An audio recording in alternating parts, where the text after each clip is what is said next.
नमस्कार, news one India देख रहे हैं आपके साथ मैं धर्मराज सिंह। उत्तराखंड बीजेपी संगठन में बड़े फेरबदल की तैयारी हो रही है और इस फेरबदल में अध्यक्ष से लेकर महामंत्री तक को बदला जाना तय माना जा रहा है। दिल्ली में विधानसभा चुनाव के प्रबंधन से पार्टी और संगठन के नेता चिंतित हैं। दिल्ली गए एक बड़े नेता और पूर्व केंद्रीय मंत्री को भी नसीहत दी गई है। एक पूर्व केंद्रीय मंत्री को दिल्ली स्थित अपने आवास को खाली करने की नसीहत दी गई है।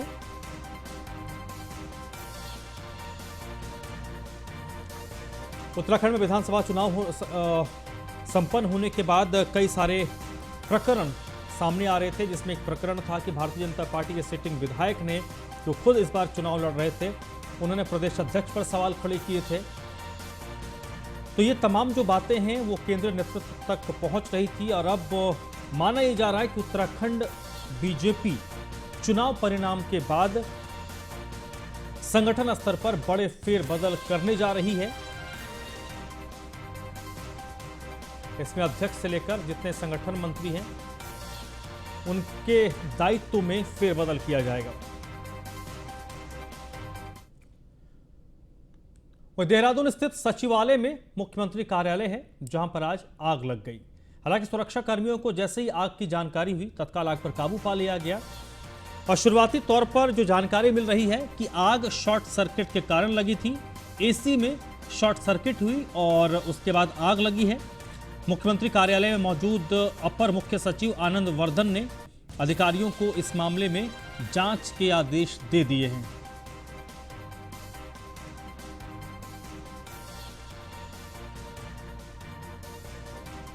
सचिवालय स्थित सीएम के दफ्तर के एसी में शॉर्ट सर्किट के कारण आग लगी, जो शुरुआती तौर पर जानकारी मिल रही है।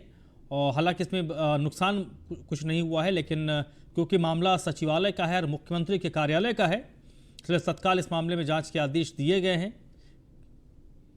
शुरुआती तौर पर जो जानकारी है कि एसी में शॉर्ट सर्किट हुआ और उसके बाद आग लगी।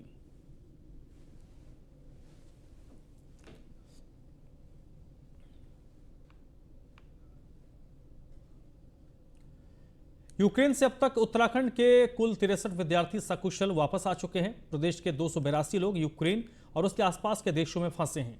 यूक्रेन में फंसे छात्रों के सकुशल वापसी के लिए केंद्र और प्रदेश सरकार की तरफ से प्रयास तेज कर दिए गए हैं।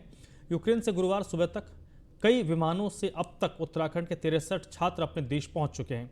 आपको बता दें कि DM doctor R Rajesh Kumar ने छात्र समृद्धि और विनायक थपलियाल के आवास पर मुलाकात करने पहुंचे थे।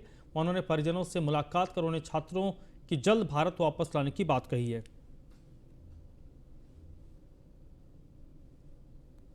हमने फिलहाल जनपद स्तर पे एडीएम फाइनेंस एंड रेवेन्यू को नोडल अधिकारी बनाया है और बाकी सब डिवीजन स्तर पे एसडीएम्स को हमने नोडल अधिकारी बनाया है। और हमारा जो डिजास्टर कंट्रोल रूम है वो ऑपरेशनल है 24/7 और हमने पेपर के माध्यम से, प्रिंट मीडिया के माध्यम से डिजास्टर कंट्रोल रूम और नोडल अधिकारी के जो नंबर्स हैं उनको हमने प्रदर्शित भी किया है, एडवर्टाइज भी किया है।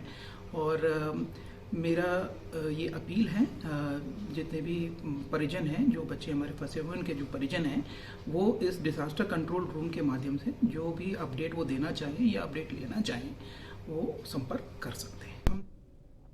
रुद्रप्रयाग में वन प्रभाग ने जंगलों को आग से बचाने के लिए फॉरेस्ट फायर ऐप तैयार किया है। ऐप के जरिए वनों को आग से बचाया जाएगा। ऐप को फॉरेस्ट सर्वे ऑफ इंडिया से लिंक भी किया गया है। किसी की फायर सीजन के दौरान धधकते जंगलों को बचाया जा सकेगा और वन संपदा से हुए करोड़ों के नुकसान को रोका जाएगा। प्रभाग की सभी 7 रेंज की गूगल मैपिंग के साथ ही वन कर्मियों के मोबाइल ऐप भी इससे जोड़े जा रहे हैं। सरकार जल्द से जल्द वन पर की नियुक्ति करे। देखो कैसे जंगल आग जल रही है। फायर के प्रति जागरूकता और प्रचार प्रसार के लिए हम लोगों के द्वारा पिछले वर्ष फॉरेस्ट फायर रुद्रप्रयाग ऐप का निर्माण किया गया था और इस साल उसी ऐप को और उसी सिस्टम को हमारे द्वारा थोड़ा अपग्रेड किया गया है और व्यापक स्तर पर गांवों में गोष्ठियां की जा रही हैं हमारे संबंधित फील्ड स्टाफ द्वारा और ग्रामीणों को अधिक से अधिक संख्या में ऐप को जो है इंस्टॉल कराने का प्रयास किया जा रहा है। इस ऐप के माध्यम से अगर कहीं भी अग्नि लगती है या घटना होती है तो जियो टैग्ड फोटो खींचकर कोई भी नागरिक जो है उसकी सूचना सीधे हमारे मास्टर कंट्रोल रूम को भेज सकता है। मसूरी में तिब्बती और भोटिया जनजाति समुदाय ने नए साल का पर्व लोसर धूमधाम के साथ मनाया।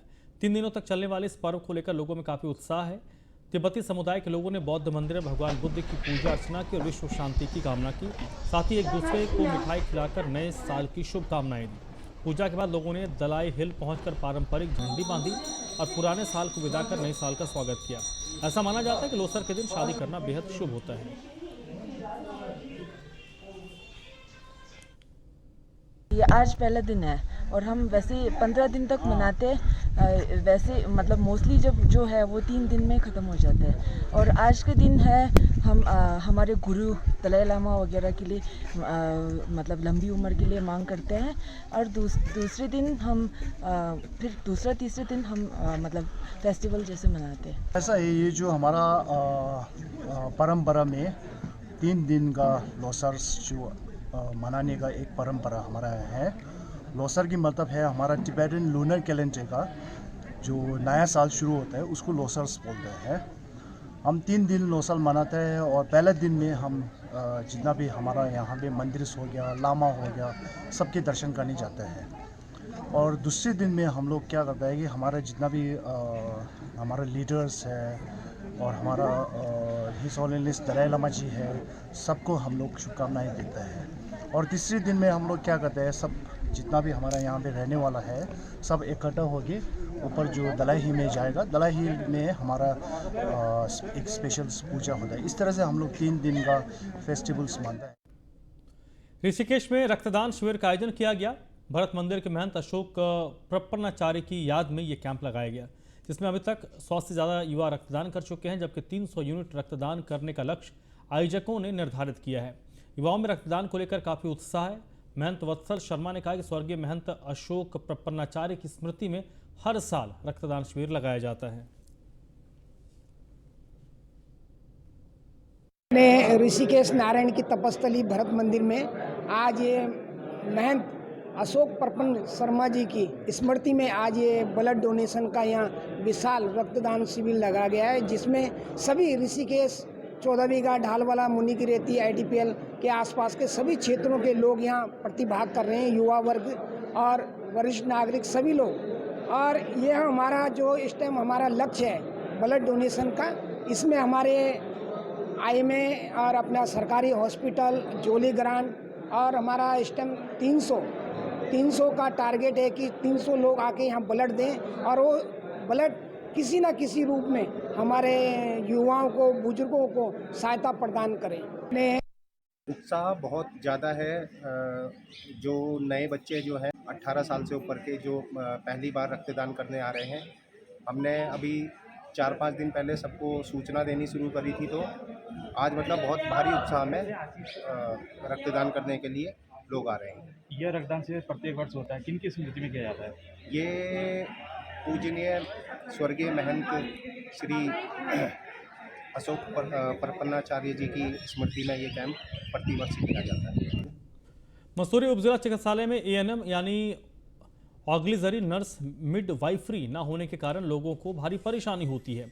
गर्भवती महिलाओं के साथ दूधमुहे बच्चों के टीकाकरण में भी परेशानी आ रही है।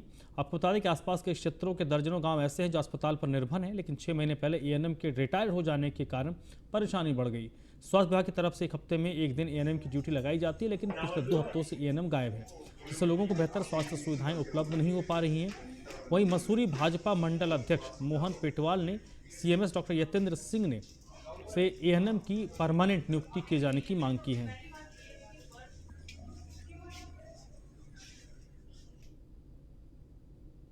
हमारे यहाँ की परमानेंट ANM रिटायर हुई हैं, तब से उनकी जगह कोई आया नहीं है।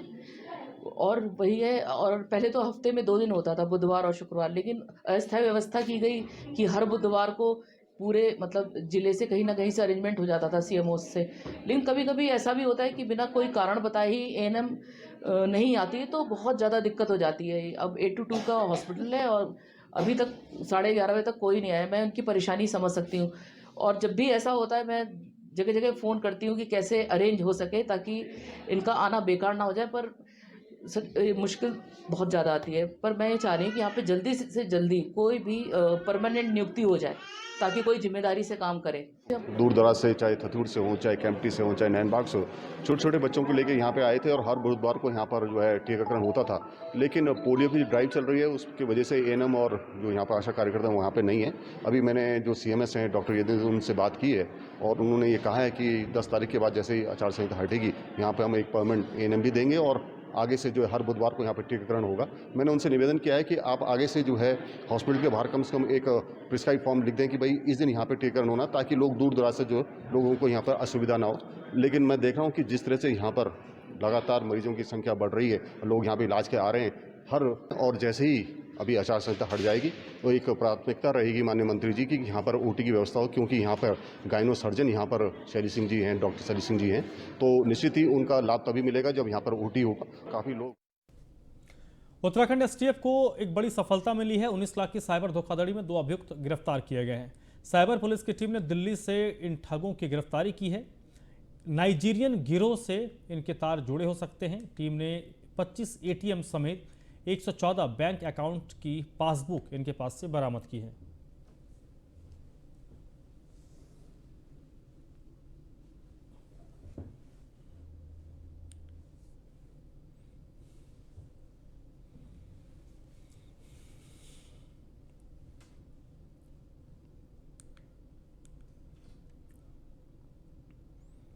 खबर दिनेशपुर से, जहां पर सीओ अमित कुमार ने थाने का वार्षिक निरीक्षण किया। इस दौरान सीओ ने मालखाना और थाने में साफ सफाई को जांचा। वहीं उन्होंने शस्त्रों को साफ और सलीके से रखने के निर्देश अधिकारियों को दिए। सीओ अमित कुमार का कहना है कि थाने में आने वाले हर फरियादी की तत्काल सुनवाई होनी चाहिए।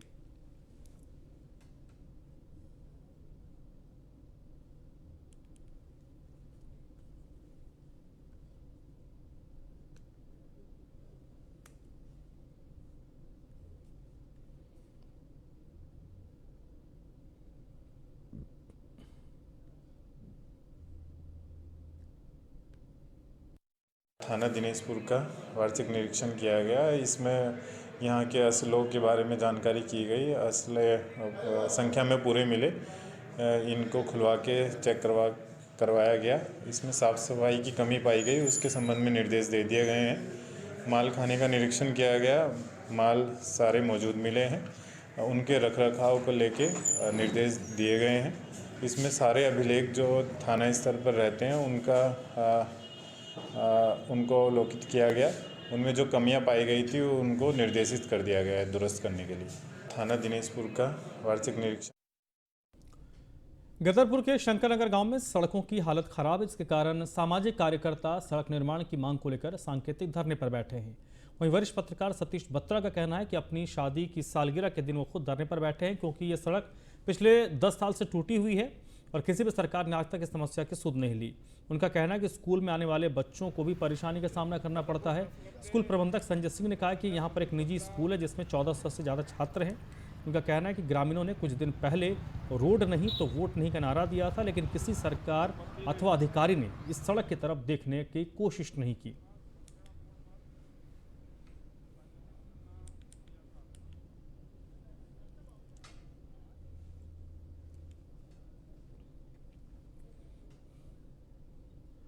पौड़ी के सतपुली तहसील में से 15 साल की नाबालिग से छेड़खानी का मामला सामने आया है। छेड़खानी करने वाला युवक नाबालिग के गांव का ही रहने वाला है। मामले में बच्ची के परिजनों ने राजस्व पुलिस में शिकायत दर्ज की है, तो वहीं पुलिस ने भी मामले की जांच शुरू की है।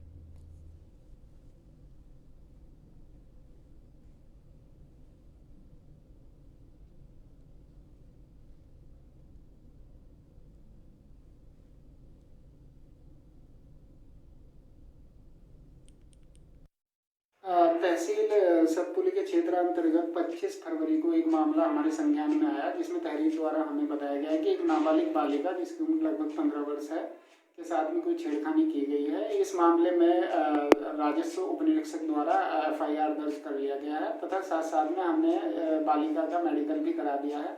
इसके साथ साथ इस मामले को रेगुलर पुलिस को ट्रांसफर करने के लिए हमने जिलाधिकारी महोदय कार्यालय को भी अवगत करा दिया। काशीपुर में स्टोन क्रशर स्वामियों के खिलाफ किसानों और ग्रामीणों ने धरना प्रदर्शन शुरू कर दिया है। कुंडेश्वरी पुलिस चौकी क्षेत्र में स्टोन क्रशर के स्वामी ने अवैध रूप से उन खनिज निकालकर लाखों के वारे न्यारे करने के मामले में स्थानीय प्रशासन पर नाराजगी व्यक्त की है।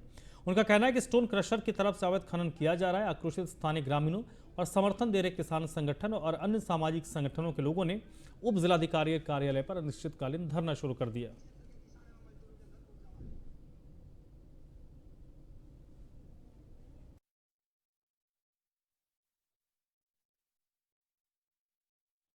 मामला ये है कि वहाँ पर कुछ क्रेशर्स द्वारा 100 फीट गड्ढे दर्जनों एकड़ों में गहरे कर दिए और वहाँ पर पानी जो है 10-12 स्क्वायर फीट पे आ जाता है। इन्होंने ये जुड़का कुंडेश्वरी क्षेत्र में, ये जो अपना तराई का क्षेत्र है, वहाँ पर इन्होंने बड़ी बड़ी मोटरें लगाकर, इतनी बड़ी मोटर है कि सामान्य मोटरें 5 और वो एक मोटर हो, वहाँ पर 30-40 मोटरें लगाकर एक जाने ने इतना पानी निकाला। वहाँ से आगे पानी गया, उससे हमारी गेहूं खराब हुई। वो तो हुआ उसके साथ साथ के जो गांव थे वहाँ पर नलों का पानी सूख गया, क्योंकि वहाँ पर 30-35-40 फुट पे नल लगे होते हैं।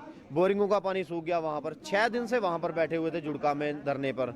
आज हम यहाँ पर आए लेकिन अभी तक कोई अधिकारी नहीं आया। मांग सिर्फ हमारी इतनी है कि भाई जो गड्ढे हैं उन्हें आरबीएम से आप पूरा करवा दो और आगे से काम बंद करवा दो, जिनके नल और फसल। गुलजारपुर में इतना मंदी हालत है, बहुत ज़्यादा। अब बच्चे पढ़ने वाले बच्चे हैं, स्कूलों से जाते हैं। सिंगल रोड है हमारा, महादेव नगर से लेकर के गुलजारपुर तक एक सिंगल रोड है। वहाँ पर 10 टायरे ट्रक निकलते हैं माल के ओवरलोडिंग, और पूरा दिन वो चलते हैं। हमारी ये मांग है कि जो क्रेशर हैं, क्रेशरों के ऊपर ये सर जाएँ, वहाँ पर एडीएम साहब हमारे पहुँचे, उसकी जाँच की जाए। अगर वो दोषी हैं तो उनके ऊपर कड़ी से कड़ी कार्रवाई करें। गुलजारपुर में इतना